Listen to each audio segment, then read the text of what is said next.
This is called a path send, this first one. Ada-1 heard the chirp of a comm channel opening before a distorted voice spoke. I've got eyes on entries and exits. Looks clear. She stepped through the rusted doorway into a courtyard. The wind whistled through the torn seams of decrepit structures and raindrops crackled on loose metal planing. She walked through the muddy soil and stopped where the Berguzia Forge used to stand. Curses, Ada spat. Her hands fidgeted as her gaze wandered aimlessly around the nearby barren landscape. Artemis 5 perched on a broken pillar, her scope methodically rotating through doorways and windows while her ghost floated patiently overhead. The other two members of Ada's escort lounged against a broken wall to the rear, silently watching the black armorer. She looked back, studying their featureless helmet plates, then quickly turned away. Her foot clanked against something hard and metallic.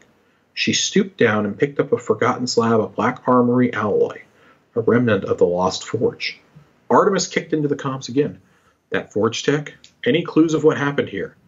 Ada sighed as she studied it. Scorched cannon sears, wire rifle cuts, kinetic ricochet marks.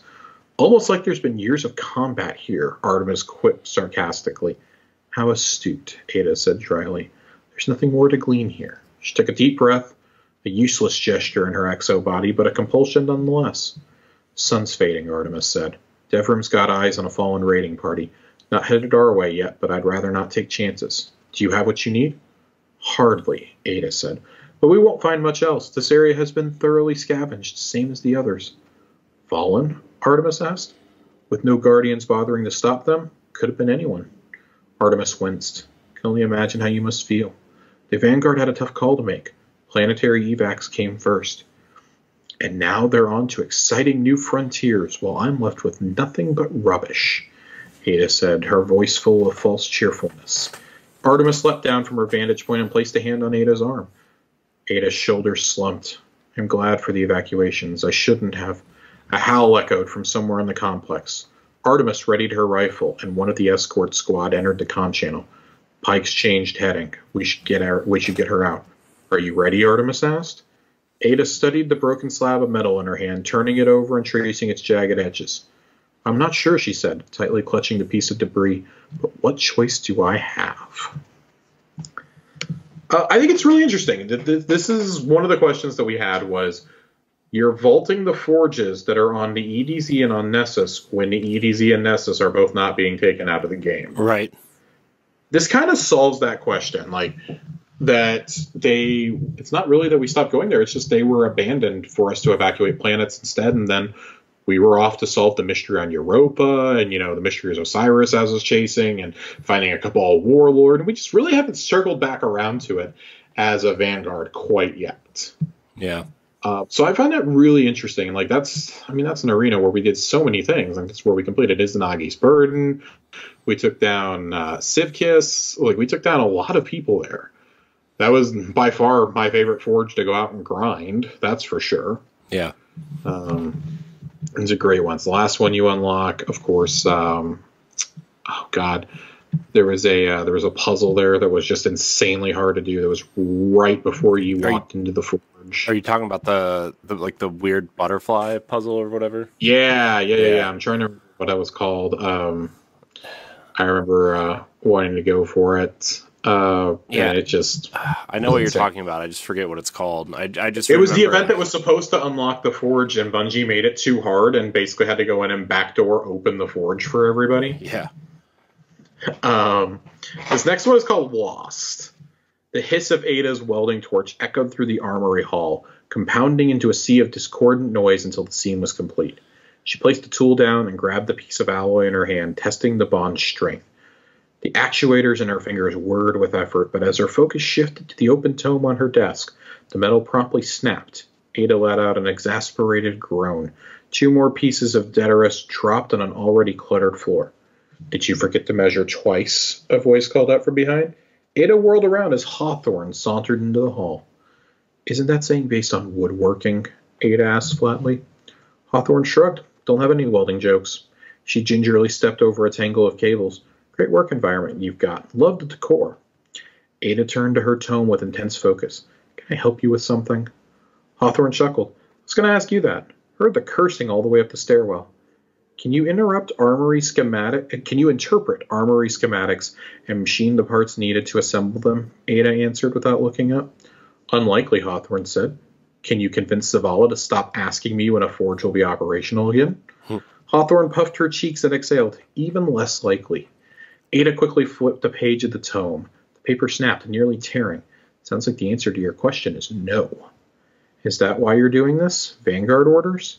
Ada jabbed a thumb at her own chest. The forges are my legacy. It's my responsibility to continue their operation. Zavala's desires are tangential. Hawthorne stepped closer to Ada's workstation.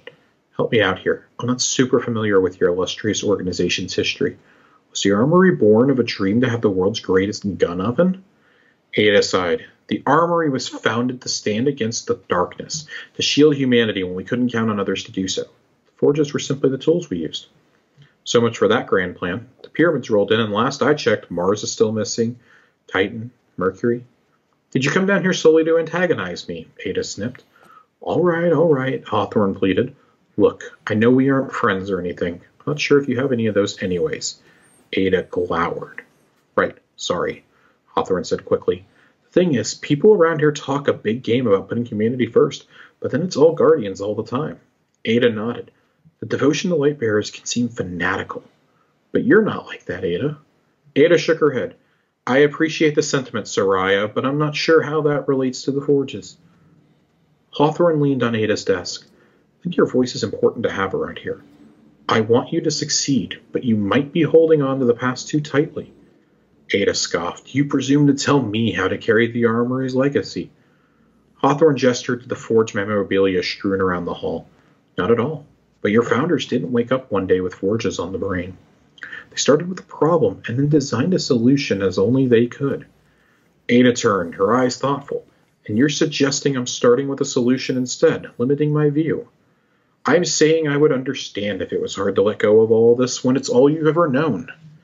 Ada nodded. The idea of leaving the forges behind is admittedly unnerving. I get it, Hawthorne said, but the old methods aren't working. Maybe it's time to carry your founder's legacy in your own way. Ada was silent for a moment. I should get back to work. Thank you for your advice. She jutted her arm out in a stiff handshake gesture. Hawthorne chuckled and clasped her hand around Ada's.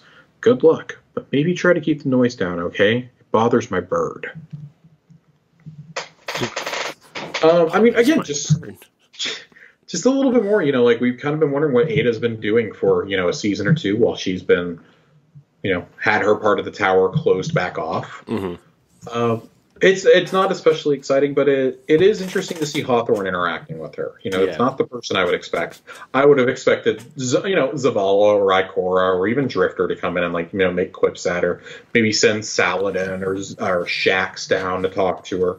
Not Hawthorne, though. Hawthorne just kind of came out of left field. Hell, I could even see the Bray sisters going to visit. Yeah. But it feels really weird, and it does, she does have a point. We had to abandon the forges. What do you do when that's all you've ever known? And Zavala wants a forge operational as soon as possible. Cool, so forges are clearly coming back in a future season. That's nice to know. I wonder if we'll get new ones. God, I hope so. I got real tired of looking at those ones. But, all joking aside, though, I do think, it's not hugely impactful to our overall story, but it is a nice side story, I think, to know what exactly she was up to. Yeah. And is up to. Because all this takes place before Season of the Splicer, chronologically. Yeah. So.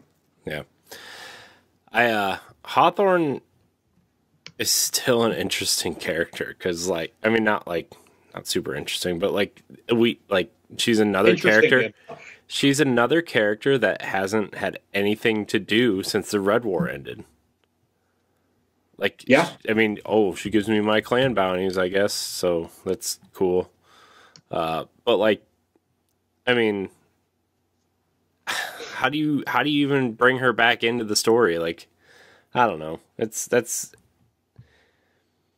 I feel like there's some NPCs that just serve no purpose, but they're still there because they've existed before, and she's definitely one of them, and I just don't know how you bring people like that back into relevance, Right. So that's just me. I agree. I mean, don't get me wrong. I would love to see like a storyline. Maybe she actually becomes a Guardian, or like something of that nature. Maybe she is like the one element that ends the Civil War, where she's like murdered or something by Savathun, or you know, one of the raid bosses eventually, or something, and like we all have to realize that there's a bigger enemy out there than each other at some point. I don't know. Like, it's just fascinating plus like she's interacting with Ada. Like, does she become involved in like the Forge now? Like, I don't know.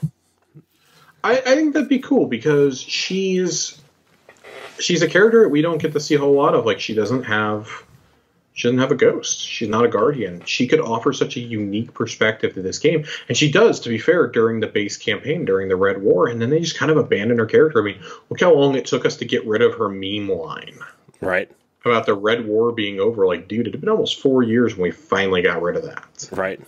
Like, that's frankly, like, unacceptable. Like, this is a character that could tell us so many unique stories, and instead we're having to relegate them to the lore, right. Which I don't think is bad. I like reading the lore, but not everyone else does. Yeah. And you have just such a rich, unique story, especially now in a season where you have the Elixni living within the city. How does she feel as a normal citizen? Right. Who's lived in the wild? How does she feel about any of this? And, well, we don't fucking know. Yeah. Who, I'm sure, like, her, whatever kind of camp or tribe she's been a human tribe that she's been a part of, has, like, been attacked by Fallen probably many times. Like, what does she think? What does Dephram think? You know? Yeah. So,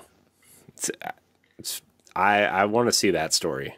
You know, I want to. Yeah. I don't want to just read about these stories. Like, and I get it. Like, there's so many stories we want to see on screen that it would just be impossible for them to tackle every single one. But there's a couple out there that would be like, okay, you know, why don't we have like this? Even if it's just one of those little, I don't know. I don't want to say like slideshows, but the one like that we got about Saint, right, with the art that they've been doing in these cutscenes recently. Like, even if it's just something like that, you know. Right. I'm sure that you could put a small team of animators on something like that and tell the story, right? Like, I feel like you could. I agree. I definitely agree.